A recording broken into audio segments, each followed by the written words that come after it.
Story number 1. The rain hadn't stopped in 3 days. I had been driving across southern Europe when a landslide blocked the road. My GPS rerouted me through a mountain village I didn't even know existed. I was cold, sick, coughing, barely able to breathe. When I finally reached the station, my temperature was spiking, and I was desperate for help. That's when I saw the sign, painted crudely in red over the station's stone arch. Medtrain 109, last emergency route. Board immediately if ill. I didn't think. I just obeyed. The station was empty, the air metallic and heavy.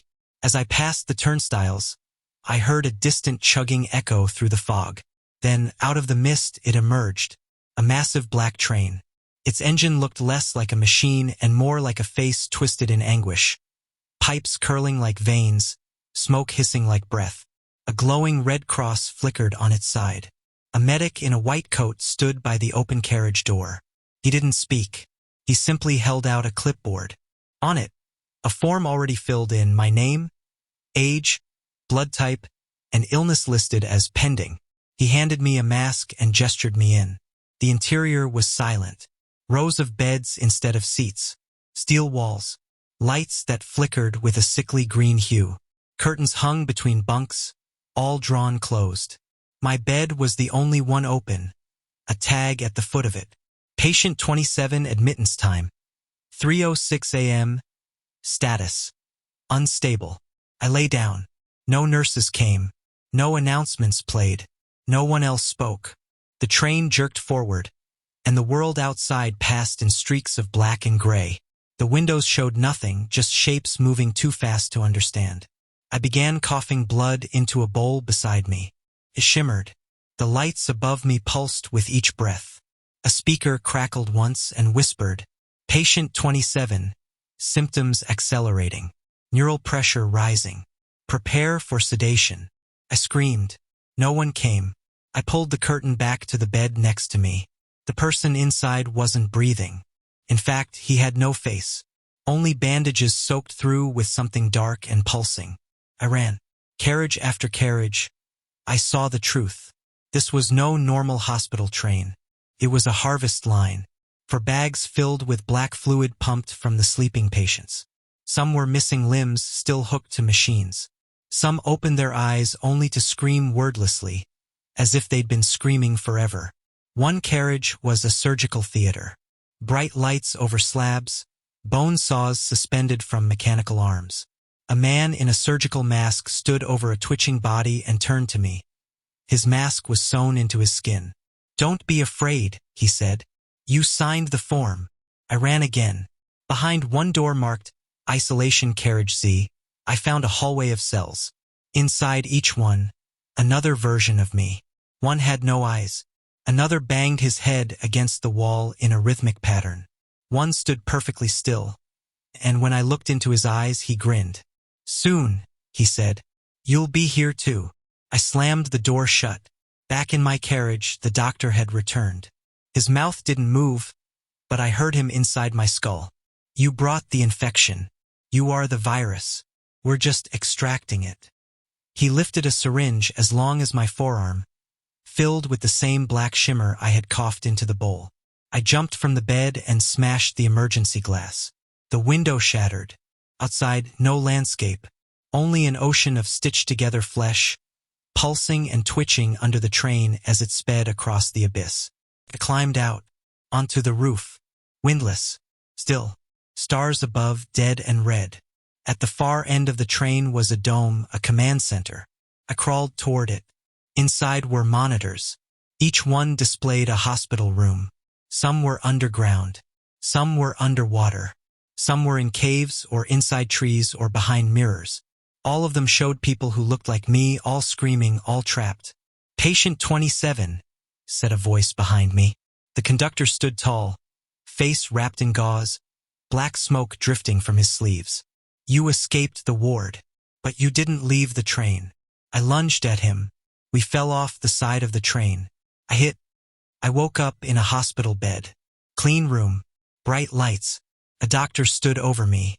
"You were found unconscious near the Dalgar tunnel," he said. Train tracks haven't run through there in 60 years. He handed me a clipboard to sign. I froze. My name was already filled in. So was the illness. Patient 27 status. Admitted. The doctor smiled. Behind him, I saw the window. Outside, the world was not a city. It was moving. The sky was dark and red. I'm still on the train. I never left. And now, I'm just one more patient, waiting to be harvested. Story number 2. I boarded the train out of desperation. My brother, Daniel, had vanished 6 months earlier while en route to a psychiatric facility. He'd been struggling for years. Night terrors, hallucinations. Things he said were following him between the walls. The official report said his medical transport derailed near Raven's Hollow Gorge. No wreckage was found. No remains. Just a broken radio transmission that ended with him screaming, "Don't let them put me in the red car." No one listened. Except me. I tracked the route of that missing medical transport and found a legend, spoken in hushed tones among local rail workers. They called it the Red Line, a phantom hospital train that appears only to the broken and damned. A place where lost patients go, never to be seen again. I faked a breakdown, got myself admitted to the same transfer line. I was strapped to a gurney, sedated lightly, and wheeled onto the train at 2:12 a.m. It was raining. Thunder shook the sky. The interior of the train was white, sterile, like a hospital ward built inside a coffin. Nurses in old-fashioned uniforms moved like shadows, silent, pale. One leaned down to me and whispered, "You should have stayed broken." I blacked out. When I woke, the straps were gone. My bed was now in carriage 9, labeled Psychiatric Observation Unit. All the other beds were empty, except the one across from me. Daniel lay there. His eyes were open but hollow, like he'd aged 20 years. His lips moved without sound. I ran to him, shook him. "Danny, it's me." He didn't react, until the door at the end of the carriage creaked open, and a wave of cold rolled in. A figure entered, dressed in a lab coat soaked with something black and thick. No face, just a metal mirror where their head should be. It walked with a jerky, stop-motion rhythm. In its hands, and 4 bag filled with writhing worms and a clipboard with a single name on it. Mine. I pulled Daniel from the bed. He screamed. Not words, just noise, and began convulsing. The train jolted. Lights flickered. The beds started folding into the walls like they were never meant to be there. Screams rose from behind every closed curtain. We ran. Each carriage we passed got worse. In carriage 10, patients sat in chairs, but their shadows didn't match them. The shadows were moving differently, whispering to each other. One turned to me and whispered, "You're already in the final stage." In carriage 12, there was no gravity. The beds floated. So did the patients. Strapped and spinning slowly, eyes rolled back, mouths stretched wide open as if screaming silently in space. Daniel stopped in front of a sealed red door. Pulsed. Carriage 13. He pointed. "They come from there. Every nightmare starts in the red room." We pried it open. Inside was darkness. Not absence of light, a presence. Thick and oily. Crawled along the floor. We stepped in, and the door slammed behind us. The red light flicked on. The room was a surgical theater. Dozens of operating tables. On each one, bodies twitching, sewn open, wires pulling at muscle and bone. And in the center, a massive tank. A heart, beating, plugged into the train itself. It was alive. It spoke through the overhead speaker, a chorus of voices overlapping. "We treat the mind, not the body. But sometimes, we must extract the soul to cure the sickness." Daniel fell to his knees. "They took me already," he said, eyes full of tears. "But they didn't finish. They need another piece." The heart pulsed once, and a tendril lashed out, piercing Daniel's chest. He didn't scream. He smiled, and then his body collapsed like a puppet with cut strings. I ran. Back through the carriages, alarms blaring. But something was changing. The train was melting. Walls sagged like skin. Nurses now crawled along the ceiling like insects, their eyes hollow, black fluid dripping from their mouths. I smashed a window. Outside wasn't Earth. It was a sky of red stars and twisted rail lines stretching through nothingness. A train yard for souls. I jumped. I woke up on the tracks. Alone. Covered in blood that wasn't mine. Daniel's hospital bracelet clutched in my hand. My name engraved beside his. 2 days later, I went back to the hospital. No record of my admission. No record of a red line transport ever existing. But sometimes, late at night, I hear it. A whistle in the distance. A red light at the edge of the horizon. And every time I dream, I'm back inside that train, strapped to a bed, with Daniel staring from across the room, whispering, "You didn't jump." Story number 3. My name was listed among the dead. I found it on a government manifest recovered from a crash in northern Manitoba. The manifest was for a medical evacuation train from a blizzard disaster 2 weeks prior. Train ID H273, known as the Mercy Line. That name meant nothing to me until I saw my name on it, and my date of birth, and a note beside it, recovered condition, confined. But I wasn't on any train. I was home, or at least I thought I was, until the nosebleeds started, and the sleep paralysis, and the night I woke up and found snow on my bedsheets. I told myself it was stress, but then, every time I closed my eyes, I heard a whistle, distant, low, echoing through cold air, and then I'd see it. A black train frozen in ice, its windows glowing blue, the shadows of patients pressed against the glass. Eventually, I had to know, so I traced the train's final route, cross-referenced survivor reports. A man at a truck stop in Huron told me he'd seen the train weeks after the wreck, riding the rails in a snowstorm that didn't touch the ground. He gave me a time, place, and I waited. That night, the world went quiet. The wind stopped. The stars disappeared behind low, thick clouds. And then I heard it, the whistle. It rolled in slow, massive, impossibly silent for something so big. A black hospital train, coated in rime, exhaling mist from its engines. A single door hissed open as it passed. Inside, a white corridor, a stretcher, no crew. I stepped in. The door slammed behind me. The train accelerated without movement. Felt like falling upward. I grabbed the wall and saw my reflection in the glass. It wasn't mine. Not exactly. My face was stitched at the eyes, my skin pale, lips blue. I blinked, and it was gone. I walked the corridor. It was endless. Every door I opened revealed something worse than the last. One room was a morgue, yet every drawer was breathing. Another was filled with rows of bathtubs, and in each one floated a body wrapped in hospital gowns. Faces bloated, mouths open in screams that made no sound. In one carriage, I found a nurse facing a wall. I called out. She turned slowly. Her eyes had no irises, just black wells. Her name tag said, "Marion Cross, ICU nurse." She whispered, "Are you here for your discharge? Or your diagnosis?" I turned and ran. The train lights flickered. The intercom crackled and played a recording of my own voice, repeating over and over, "I was supposed to die. I was supposed to die. Why did I wake up?" Then the lights died. When they came back on, every bed was occupied. Hundreds of patients, but none alive. Their chests rose and fell, but their hearts were still. Their mouths moved in unison, whispering prayers in a language I'd never heard. And above them, hung from hooks, were hospital records. I looked for mine. When I found it, it said, "Name, redacted. Status, rejected from death. Diagnosis, echoed soul. Treatment, integration into the manifest." The train began to shake violently. A red light filled every carriage. A voice over the intercom said, "Patient in denial. Begin correction sequence." The walls opened up, revealing hundreds of eyes, not cameras. Real blinking eyes, watching, crying. They began to bleed. The floor turned soft, like tissue. Hands reached up from beneath, trying to pull me down into the meat of the train.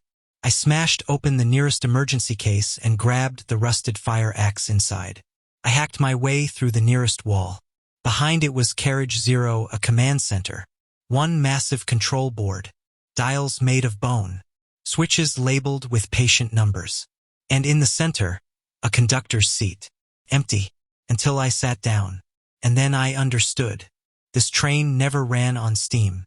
It ran on stories, unfinished lives, people who had been meant to die but didn't, people like me. I was never supposed to survive the fire in my apartment 2 years ago. The one that killed my dog. The one that left me in a coma for 8 days. The moment I came back, this train began hunting me. Because it wanted balance. Because it wanted what death had missed. I looked at the manifest again. There were thousands of names. All marked complete. Except 2. Mine. And someone else. Behind me I heard the door open. Footsteps. I turned. Daniel. My younger brother. Dead at 12. Drowned in a lake 20 years ago. But here he was, smiling, eyes wide, soaked and dripping. "I've been waiting," he said. "They let me drive it first. But now it's your turn." He pointed at the conductor's wheel. Time to finish the route. The walls closed. The lights dimmed. I screamed. The train began to move again, and this time I felt it. Rolling forward through layers of reality. Carrying passengers whose deaths never stuck. I am the conductor now. Every night I pass your homes. Every night I check for new names. And one day, if your soul ever escapes what was written, you'll see my train, hear the whistle, and step aboard. Because no one cheats death forever. Not while the manifest of the damned still rides the rails. Story number 4. I was assigned to inspect abandoned rail infrastructure for a private company looking to reopen old routes for medical supply lines. One line, in particular, had been blacklisted by the Rail Commission since 1977. The 66 Meridian Line, also called Route 66H, which ran across northern terrain between Alberta and Nunavut. The file was incomplete. It mentioned a train called Sancta Medicorum, Latin for the Saints of Medicine, a mobile hospital built after World War II to treat battlefield trauma in remote locations. The last official note read, "Decommissioned after unexplained fatalities aboard final run." But the coordinates in the file weren't just notes, they were recent GPS pings. The line was still active, illegally or maybe not by human hands. They told me to investigate, take pictures, document anything salvageable. I brought a drone, 2 backup batteries, a thermal camera, and a 9mm pistol just in case of wildlife. At 2:03 a.m., in the dead center of pine-choked wilderness, I heard it. The horn. It wasn't mechanical. It sounded like a scream run through brass. Then I saw the train. It came silently, steel wheels floating 2 inches above the rusted tracks. No smoke, no vibration, just cold, as if the air around it had been vacuumed. I stepped on board. Inside was an intact hospital car, stainless steel tables, yellowing chart paper, instruments laid out like surgery was about to start. A soft, melodic humming echoed from deeper in the train. It felt off, the kind of sound your brain can't place, like a music box playing underwater. The lights flickered. I turned and the door behind me was gone. Just smooth, featureless steel, like it had never been there. I walked forward, room by room. Each patient bed had restraints. Most were empty. A few held shapes under blood-stained sheets, twisting subtly, as if breathing backwards. I called out and a voice answered. "They keep treating the dead, because they never realized they died too." I turned a corner and found an operating theater. At its center was a massive diagram on the wall, an anatomical drawing of a human figure. But it had 3 hearts, no eyes, and a skull cracked open to reveal a black, root-like growth winding through its brain. A clipboard lay beneath it. Ward 66. Experimental humeral excision. Initiated 1977, incomplete. I snapped a picture. The lights cut out. I activated the thermal cam. Red glows lit up the hall. Dozens. But none of them moved like people. They crawled. Upside down. One hung from the ceiling. One crawled in a circle repeatedly, like a broken doll. I didn't breathe. They didn't see me. Yet, then I heard wheels squeal ahead. Another door opened on its own. Cold air blasted me like a freezer truck. Inside was a surgical chamber labeled ICU, Isolation Ward 66. It looked wrong. Too big for the size of the train, like I'd stepped into another structure entirely. It had no ceiling, just darkness stretching upward forever. Dozens of operating tables, each occupied. All patients were bandaged from head to toe, for lines pumped black liquid into their veins. The monitors weren't connected to hearts, they were broadcasting brainwave frequencies. Some human, others not. A nurse walked up beside me. Old-fashioned uniform, skin translucent, mouth sewn shut. She reached out and handed me a file folder. Inside was a photograph. It was me, strapped to a gurney, chest split open. A tag on my toe read, patient number 6647. Status, temporal loop, non-compliant. Procedure, repeat integration. I backed away. A siren wailed. The patients sat up all at once and turned their heads toward me. Their mouths opened. They didn't scream. They whispered in unison. Back to the table. You're late for your extraction. The walls folded in. The floor beneath me liquefied. I dropped the thermal camera, fell through, and woke up in bed. At home, sweating. I gasped. Relief hit me, until I saw what lay on my nightstand. The photograph of me, chest open, toe tag still attached, and beneath it, my wristband. From the train, marked, Ward 66. I tried to leave my house. The door wouldn't open. None of them would. Outside, there were no streets, just tracks. And in the distance, I saw the glow of a train headlight, getting closer. Every night since, I wake up in different rooms of that hospital train. Sometimes I'm a doctor. Sometimes I'm the patient. Sometimes I'm strapped down, and the surgeon wears my own face. I don't know which version of me is real anymore. All I know is, once you board the Sancta Medicorum, you never leave the ward.